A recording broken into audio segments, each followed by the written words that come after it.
Welcome to day 2 of NAMM. It's always a pleasure to be here. It's always wild and crazy. And today I have the pleasure of being at the ROLI booth, which is a place that I love, and I've been connected with ROLI for many, many years, since Roland Lamb and I sat down at a cafe at one point and were designing the original Rise instrument. And from that point, we've been very good friends, and the company has gone on to do all kinds of cool stuff with amazing, wonderful people who are doing great sounds and great hardware and software. And this whole world has been expanding so beautifully. And one of the things that's been very, very inspiring to me is this new AirWave device, which is right in front of me. And as I'm waving my hands magically in the air in front of it, you're not hearing anything, but I am seeing these beautiful sliders go up and down, showing me all my various gestures, and you're seeing it too, I see.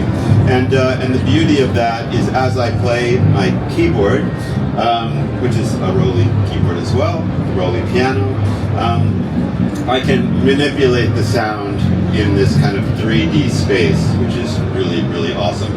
So I selected some sounds that I think are really beautiful and show off this kind of motion that you can do in the middle of practicing for my 3-hour Dream Theater tour, which is a 3-hour night experience every night. You guys got to come out and check it out.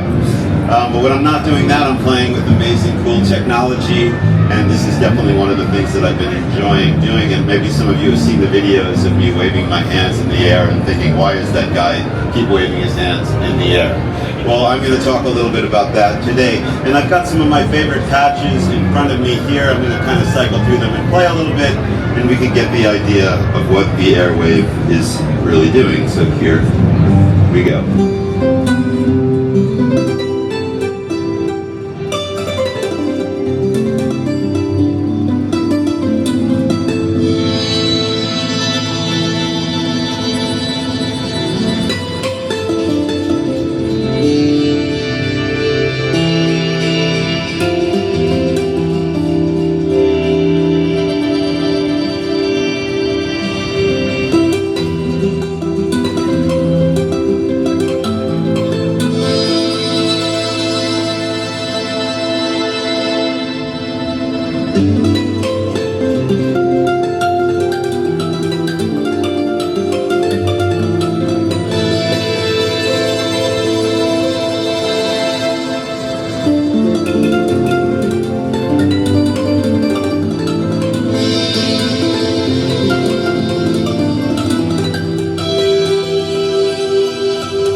Part of the reason ROLI hired me is because I know how to improvise, right? So I didn't even know. I remembered some of the sounds that I liked when I was messing around, and I've got them in a list, but I have no idea which ones were which. But basically what I do is I put my hand on the keyboard, I see what it sounds like, and then I play whatever comes into my head, I wave my hands, and the music starts from there. And I guess one of the reasons I'm mentioning that is because this is really inspiring. This keyboard plays very beautifully, and the AirWave, there's just something about it. And everybody who sees it thinks, oh, that's like a theremin, because that's the only thing we've ever seen people doing. But really, there's a very little bit of connection to the theremin. It's working in a totally different way. It's actually got cameras here that are recognizing the 3D space. So everything I'm doing with my hands are being recognized. I'll play a little bit more, then we'll get into the some of the details. Thank you, sir.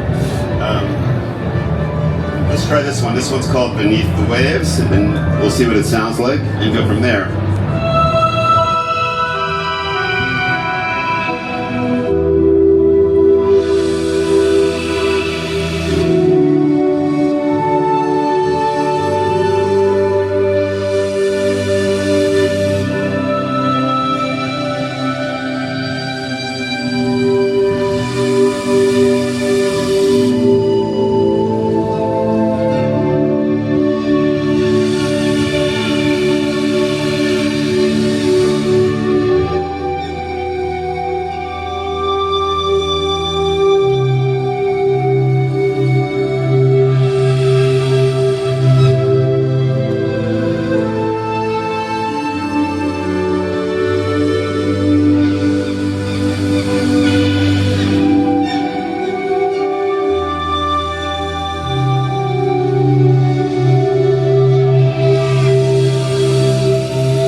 see on the screen, there's a bunch of just different gestures that it will recognize. Things like the raise of my hand, the tilt of my hand, also the glide, which is basically this way, and we've got slide, which is as I move towards the camera. We've got flex, which I think is this motion, and then I can also kind of stop the sound by using what we call the air group. Right? Yeah. Grass. So the grass will actually bring the sound to a close. So all those are programmable. And actually today I'm playing on the piano, the ROLI piano, but if you do this from a C-board, you get all the dimensions of the C-board as well, which gets really, really extensive. One is the choral morph sound, and let's see what it sounds like.